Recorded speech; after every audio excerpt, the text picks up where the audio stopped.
बहुत समय पहले की बात है।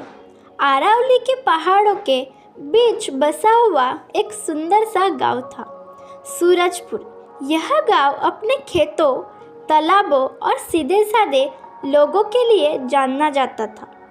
गांव के लोग मेहनती थे, लेकिन पिछले कुछ वर्षों से उनके जीवन में परेशानियां बढ़ गई थी। कभी सूखा पड़ता, कभी फसल खराब हो जाते और कभी आपसी झगड़े बढ़ जाते। गांव के बुजुर्ग कहते थे कि गांव की किस्मत तब से बदल गई है जब से पुराने किले का दरवाज़ा बंद हो गया है। गांव के पास ही एक बहुत पुराना किला था। कहा जाता था कि यह किला किसी बुद्धिमान राजा वीरसेन ने बनाया था। राजा वीरसेन बहुत न्यायप्रिय और समझदार थे। उन्होंने किले में एक रहस्य छिपा कर रखा था। उस किले के अंदर जाने के लिए 3 पहेलियाँ सुलझाना पड़ता था। कहा जाता था कि जो इन तीनों पहेलियों को सुलझा लेगा, उसे न केवल किले का खजाना मिलेगा, बल्कि गांव की सारी परेशानियां भी खत्म हो जाएगी। लेकिन समस्या यह थी कि पिछले 50 सालों में कोई भी उन पहेलियों को हल नहीं कर पाया था। इस गांव में 3 दोस्त रहते थे। आरव, समझदार और शांत स्वभाव का लड़का। मीरा, तेज दिमाग और किताबें पढ़ने की शौकीन। कबीर, बहादुर लेकिन थोड़ा जल्दबाज। तीनों की उम्र लगभग 16-17 साल थी। वे बचपन से साथ खेलते आए थे। एक दिन गांव में फिर से सूखा पड़ गया। लोग परेशान थे। तभी मीरा ने कहा, अगर हम तीनों मिलकर किले की पहेलियाँ हल करने की कोशिश करें तो। कबीर की आंखों में चमक आ गई। डरने की क्या बात है, चलो कोशिश करते हैं। आरव ने थोड़ी देर सोचा और बोला, अगर हम ईमानदारी और समझ से काम ले तो शायद रास्ता मिल जाए। यहीं से उनकी यात्रा शुरू हुई। तीनों दोस्त किले के अंदर पहुँचे। अंदर अंधेरा था, लेकिन दीवारों पर जलते हुए दीपक अपने आप रोशनी दे रही थे।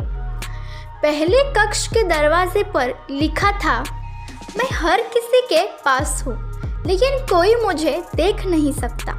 मैं झूठ से कमज़ोर और सच से मजबूत होता हूँ। बताओ मैं कौन हूँ? कबीर ने तुरंत कहा, शायद ये हवा है। दरवाज़ा नहीं खुला।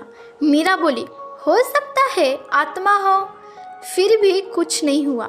आरव चुपचाप सोचता रहा। उसने गांव के लोगों की बात याद की, झूठ, झगड़े और विश्वास। अचानक से उसने कहा, यह विश्वास है। जैसे ही उसने यह शब्द बोला, दरवाज़ा धीरे धीरे खुल गया। तीनों समझ गए, पहेली केवल दिमाग की नहीं, जीवन की भी परीक्षा थी। दूसरा कक्ष पहले से भी बड़ा था। बीच में पत्थर की एक मूर्ति थी, जिसके हाथ में एक पट्टिका थी। उस पर लिखा था, मैं राजा से बड़ा हूँ, मैं धन से भारी हूँ, मैं ताकतवर को झुका देता हूँ और कमज़ोरों को ऊंचा उठा देता हूँ। बताओ मैं कौन हूँ? कबीर ने सोचा और बोला, शायद सत्ता। मीरा ने कहा, ज्ञान हो सकता है। लेकिन दरवाज़ा अब भी बंद रहा। आरव ने मीरा से पूछा, तुम्हें क्या लगता है, गांव में सबसे बड़ी कमी क्या है? मीरा बोली, लोग एक दूसरे को समझते नहीं, दया कम हो गई है।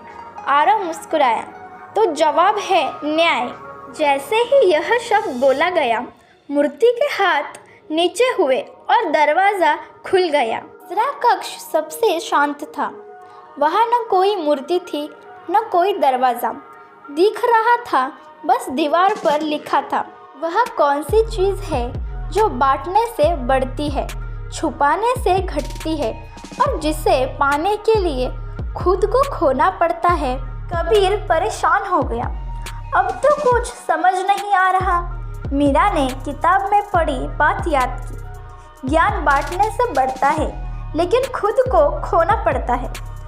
आरव जमीन पर बैठ गया। उसने अपने दिल की सुनी।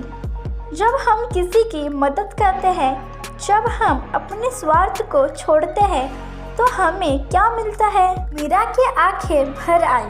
प्रेम। जैसे ही शब्द पूरा हुआ, पूरा कक्ष रोशनी से भर गया।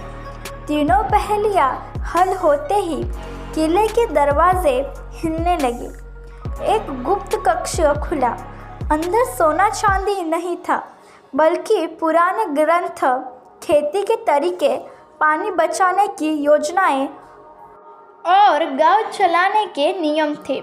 एक शिलालेख पर लिखा था, जो इन पहेलियों को हल करेगा वही इस ज्ञान को सही तरीके से उपयोग करेगा।